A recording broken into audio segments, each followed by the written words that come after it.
ఇంటి ముందు మేము ఈ చెట్లు పెడుతున్నాం కదా, అయితే ఇది హార్ట్ షేప్లో డిజైన్ చేస్తున్నాం అనమాట చెట్లు పెట్టడానికి. సో దానికి ఫస్ట్ లేఅవుట్ నరేందర్ దానికి ముగ్గు వేసుకుంటున్నాడు హార్ట్ షేప్లో.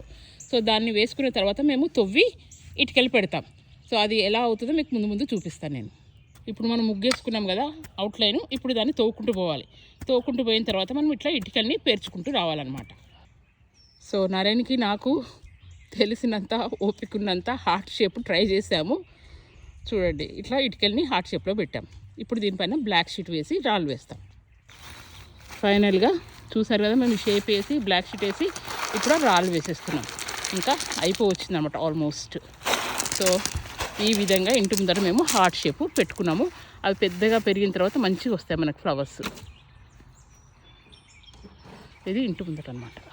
మనం మల్చును ఇవన్నీ కలిపి తెప్పించాం కదా, సో అందుకే అవి అంతా మట్టి మట్టిగా ఉన్నాయి. సో నరేన్ దానికి వాటర్ పెడుతున్నాడు. సో అవి మళ్ళీ మంచిగా కనబడతాయి. వర్షం పడ్డా కూడా అవుతుంది అనుకోండి, కానీ మనం అప్పటిదాకా ఆగలేము కదా, మన మనసు ఒప్పుకోదు కదా. చూడండి, వాటర్ కొట్టిన తర్వాత డిఫరెన్స్ కనపడుతుంది కదా మీకు.